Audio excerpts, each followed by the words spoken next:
নমস্কার and I welcome to you voice of ইমুন। তো তোমরা অনেকে আমাকে বলেছিলে যে দাদা আজকে ওবিসি কি বলা হলো বা কোর্টে কি হয়েছে। তো যেটা আমরা কোর্ট আনকোর্ট জানতে পারছি সেরকমভাবে কিছুই হয়নি। আর এটা পুরোটা রাখা হয়েছিল, যেটা পুরোপুরি শুনেছেন বিচারপতিরা, ঠিক আছে। তো শোনার পর টাইম ছিল না। কোর্ট একটা জানো যে নির্দিষ্ট সময় পর্যন্ত চলে, তো সেই জন্য টাইম ওভার হয়ে যাওয়ার জন্য তো কোর্ট যেটা জানাবে সেটা পুরোপুরি কমপ্লিট হয়নি, তাই জন্য জুন মাসের লাস্ট একটা ডেট দেয়া হয়েছে। তো সেদিনই কোর্ট জানাবে বা এই যে ভবিষ্যৎ কি পিএসসির যে নতুন ইন্ডিকেটিভ নোটিশ বা পিএসসির যেসব পরীক্ষা অনগোয়িংভাবে আছে বা আমাদের ডাব্লিউবিপি বা কলকাতার যে কলকাতা পুলিশের ফর্ম ফিল আপ হয়ে গেছে বা সেগুলোর ভবিষ্যৎ কি, সেগুলোর ভবিষ্যৎ কিন্তু এখনও জানা যায়নি বা কোর্ট সময় হয়ে যাওয়ার জন্য এখনও কিন্তু পুরো বোঝা যাচ্ছে না বা এরকম কিছু আসেওনি বা বলাও হয়নি যে এরকম কিছু নিতে পারে। বাট আমরা আগের যে দেখেছি সুপ্রিম কোর্ট বলো বা আরও হয়েছে, সুপ্রিম কোর্টে যেটা উঠেছিল যে অনগোয়িং বা হাইকোর্টে যেটা রায় ছিল সেটা যদি ঝরে চড়ি বা সুপ্রিম কোর্টেও এটা বলেছে যে অনগোয়িং রিক্রুটমেন্টের ওপর কোনো ইফেক্ট পড়বে না বা প্রভাব পড়বে না। তো এইবার যদি সরকার চায় বা সরকার কোনো একটা ডেট ফিক্সড করে বা ডাব্লিউপি পিআরবি বোর্ড বলো বা পিএসসির যেসব অনগোয়িং রিক্রুটমেন্টটা আছে ক্লার্কশিপ বা মিসলেনিয়াস, তারা যদি কোনো ডেট ফিক্সড করে সেটা নিয়ে যদি যায় পিএসসি বোর্ড বা ডাব্লিউপি বোর্ড, তো তাহলে কিভাবে পরীক্ষা নেবে সেটারও কিন্তু অনেকভাবে বলে দিয়েছে যে কোর্ট চাইলে এরকমভাবে এই রোস্টার চেঞ্জ করে পরীক্ষা নিতে পারে। তো এখনও এটা ক্লিয়ার হয়নি বা সৎ উত্তর কোর্ট থেকে আসেনি বা এই অনগোয়িং রিক্রুটমেন্টের ওপর কি কোনো প্রভাব পড়বে, তো সেটা পুরোপুরি কমপ্লিট না হওয়া পর্যন্ত এটা বলা যাচ্ছে না। তবে জুন মাসের আবার একটা ডেট, যেটা জুন মাসের লাস্টে, সেটাতে বোঝা যাবে বা ওনারা কোর্টে কি বলছেন বা কোর্টের কি মতামত, সেটা আমরা পুরোপুরি না শুনলে কিন্তু বলা যায় না, ঠিক আছে। তাই জন্য আমি ভিডিওটা ডাইরেক্ট আপলোড করেছিলাম। তোমরা অনেকে বলেছিলে যে দাদা কি হলো বা এটার ভবিষ্যৎ কি। দেখো, ভবিষ্যৎ এখনও বলা যাচ্ছে না, আর আমি মন গড়া বলবো এমন তো নয়, ঠিক আছে।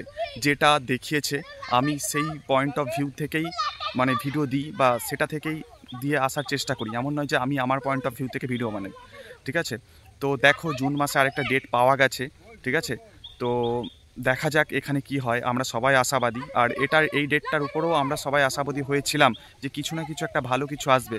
তবে এটুকু জানি বা এটুকু সুপ্রিম কোর্ট যেটা বলেছে অনগোয়িং রিক্রুটমেন্টের উপর কোনো ইফেক্ট নেই, বা চাইলে যদি ঠিক করে পিআরবি বোর্ড বা পিএসসির যে সমস্ত এক্সাম অনগোয়িংভাবে আছে, অলরেডি প্লি হয়ে গেছে, তো তারা চাইলে কিন্তু এমন নয় এক্সাম করাতে পারবে না।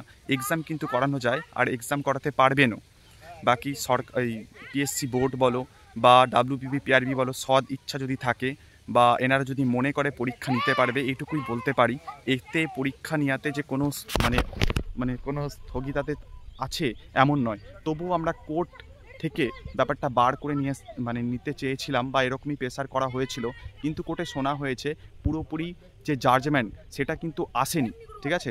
টাইম না থাকার জন্য, পুরোপুরি জাজমেন্ট কমপ্লিট না হওয়ার জন্য আরেকটা ডেট বাড়িয়ে দেওয়া হয়েছে। তার উপর এখন যে চলছে বুঝতেই পারছো, তো মনে হচ্ছে চাইলে কিন্তু এক্সাম হতে পারে, ঠিক আছে। পুলিশের দিক থেকে বলতে পারি চাইলে কিন্তু পুলিশের এক্সাম হতেই পারে, তাতে করে মনে হয় না যে কোনো রকম সমস্যা হবে বলে। আর তার কারণ এই যা পরিস্থিতি এখন, পুলিশ বা এই প্যারামিলিটারি ফোর্স বলো বা আর্মি বলো আমাদের কিন্তু দরকার, বাট আমরা একটা সেরকমই সিচুয়েশনের মধ্যে খুব তাড়াতাড়ি যেতে চলছি, ইনফ্যাক্ট আছিও বলতে পারো। তার কারণ আমরা যেভাবে দেখছি, তো আমি এই টপিক নিয়ে আরেকটা ভিডিও পরে বানাবো। বাকি তোমরা যারা বলেছিলে বা যারা ভাবছো যে দাদা অ্যাকচুয়াল কী হলো, দেখো অ্যাকচুয়াল কে কী বলছে আমি সেটা জানি না, বাট যেটা হয়েছে সেটুকু তোমাদেরকে বলছি, পুরোপুরি কমপ্লিট হয়নি। কোর্টের পুরো জাজমেন্ট আসেনি বা কোনো ক্লারিফিকেশান সেরকমভাবে আসেনি, তার কারণ কোর্টের সময় ওভার হয়ে গেছিলো বলে নেক্সট আরেকটা ডেট দেওয়া হয়েছে, যেটা জুন মাসের লাস্টের দিকে, সেটা আমি তোমাদেরকে বলে দিচ্ছি, ব্যাস। আর সেকেন্ড যেটা হলো যে অনগোয়িং রিক্রুটমেন্টের ওপর সেরকম যতক্ষণ না আসছে সেটা নিয়ে বলতে পারছি না। আর থার্ড যেটা, যে দাদা আমাদের যে এক্সাম কলকাতা বা ডাব্লিউপিপি পরীক্ষার যে এক্সাম, সেটা কি হবে। দেখো, চাইলে সুপ্রিম কোর্টের জাজমেন্ট অনুসারে আমরা কিন্তু চাইলে নিতে পারেন বা নেওয়া যায়, সেটাতে কোনো বাধা নেই, সেটা আমরা জানি। এবার পুরোটা ডিপেন্ড করছে ডাব্লিউবিপি পিআরবি বোর্ডের ওপর, ঠিক আছে, যে এক্সাম নেবে নাকি আমরা এটা করাই হয়েছিল কিন্তু প্রেসার বিল্ড আপ করার জন্য, যে এটা প্রেসার আসুক যে আমাদের পরীক্ষাটা হচ্ছে না কেন। তো জানি না। তো এবার এইটুকু বলতে পারি, মানে মুখ্যমন্ত্রী মুর্শিদাবাদ থেকেও বলা হয়েছে থেকে যে হ্যাঁ খুব তাড়াতাড়ি নেওয়া হবে। তো আমরা আশাবাদী, যদি চান বা সেরকম যদি WPPRB বোর্ড বলো সেরকম যদি ওনারা চান তাহলে কিন্তু এক্সাম হতে পারে। এমন নয় যে এক্সামে কোনো বাধা আছে বা অনগোয়িং রিক্রুটমেন্টের ওপর কোনো বাধা আছে, এটা কেউ বলছে না। আর এটার উপরে সত্যি কোনো বাধা নেই, তো বলার কিছু নেই। তো চাইলে এক্সাম হতে পারে। আর এটার জন্য মনে হয় যে প্রত্যেকটা সময় রেডি থাকাই দরকার, কারণ এমন একটা পরিস্থিতি না আসে, হয়তো বা এরকমই আসতে চলেছে ইন ফিউচার এই পরীক্ষা নিয়ে। তার কারণ হঠাৎ করে সামনে ভোট আছে, এখন এই সময় হঠাৎ করে যদি পরীক্ষা নিয়ে নেয় তাহলে কিন্তু করার কিছু থাকবে না। আর ঠিক আছে, আর যেরকম শোনা যাচ্ছে পরীক্ষা কিন্তু 5-6 মাসের মধ্যেই কমপ্লিট করিয়ে দেওয়া হবে। তার কারণ প্রিলির 1 মাস পরেই হয়তো কলকাতা পুলিশ যদি ধরে চলি, প্রিলির 1 মাস পরে রেজাল্টের কিছুদিন পরে হয়তো মেন। এমন শোনা যাচ্ছে যে পিলির এসআইয়ের, কলকাতা পুলিশের এসআই রেজাল্টের দিনই নাকি এরকম হতে পারে, এমন নয় আগে হয়েছে। তো চাইলে কিন্তু এটা হতে পারে, আর হয়তো এরকমভাবেই হবে, কারণ যখন প্রেসার আসবে দেওয়ালে পিঠ থেকে দেওয়ার মতো অবস্থা। আর আমরা সবাই জানি পুলিশ একটা এমার্জেন্সি সিচুয়েশনে পুলিশ লাগেই। তো এই সময় থেকে দাঁড়িয়ে বা এই যা সময় যাচ্ছে এখান থেকে বলাই যায় পুলিশ অন্য কি হবে কি না জানি না, বলতে পারছি না। বাট আমাদেরকে রেডি থাকা দরকার, বা যারা পুলিশের অ্যাসপিরেন্ট বা ক্যান্ডিডেট তাদেরকে কিন্তু এই সময় রেডি থাকা দরকার। কারণ এটার হুঁশিয়ারি আমরা মাননীয় মুখ্যমন্ত্রী থেকে পেয়েছি। ঠিক আছে, এক্সাম কমপ্লিট হবে আর খুব তাড়াতাড়ি হবে, তো সেটা থেকে বলা যায়। তো এবার যদি কোর্ট বলো, কোর্ট একটা লম্বা প্রসেস। ঠিক আছে, এখানে আমরা দেখো কি হয়, যেটা জুন মাসে আসবে বলাই যাচ্ছে না, কেন কি সুপ্রিম কোর্টের পুরো এটা আন্ডারে আছে, সুপ্রিম কোর্টের আন্ডারে।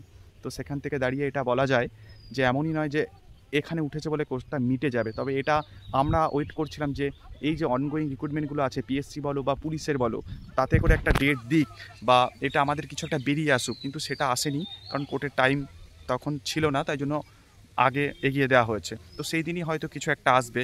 বাট বাকি যদি গভর্নমেন্ট বা বোর্ড চায় তাহলে কিন্তু পরীক্ষা নিতে পারে, তাতে করে হয়তো আবার আইনের কেউ মানে যাবে বা কীভাবে নেব সেটা আগে থেকেই বলা আছে, বা এরকম যদি ঠিক করে তাহলে কিন্তু নিতে পারে। না হলে আমাদের কোর্টের জন্যই ওয়েট করতে হবে। আর দেখো সামনের ডেটে কি হয়, আশা করি ভালো কিছুই হবে, কারণ এই দিনও ভালো কিছুই হতো বলে আশা করেছিলাম। তো সেরকম কিছু আসেনি বা সেরকম কিছু বলাও যাচ্ছে না, এটাই। আর এটা নিয়ে এটা বলবো যে হতাশ হওয়ার কিছু নেই, পরীক্ষা কিন্তু হবে। তার কারণ যে মাননীয়া যেটা বলেছেন সেটা যদি হয়, বা উনি যদি ওনার প্রমিস রাখেন, তাহলে কিন্তু পরীক্ষা খুব তাড়াতাড়ি হতে চলেছে। আর পরীক্ষা যে তাড়াতাড়ি হতে চলেছে, তাড়াতাড়ি বলতে এমন নয় যে 2-1 মাসের মধ্যে, ঠিক আছে, সেরকমও বলছি না। হয়তো পুজোর আগে পরীক্ষা হবে, সেটা শোনা যাচ্ছে। আমি আজও বলছি পুজোর আগে কিন্তু পরীক্ষা হতে চলেছে, আর এটাই হয়তো হবে। আর একবার পরীক্ষা শুরু হলে 5-6 মাসের মধ্যেই কমপ্লিট করে দেওয়া হবে। ঠিক আছে, তো চলো, তোমরা অনেকে বলতে বলেছিলে। আর যাওয়ার আগে যদি আমার চ্যানেল ভালো লেগে থাকে তাহলে সাবস্ক্রাইব করে নিও, আর সাথে অল নোটিফিকেশান অল করে নিও, যেন আমার দেওয়া ভিডিও মানে সবার প্রথমে পাওয়ার জন্য বা দেখার জন্য। আর একটা লাইক আর কমেন্ট করে দিয়ে যেও। Thank you.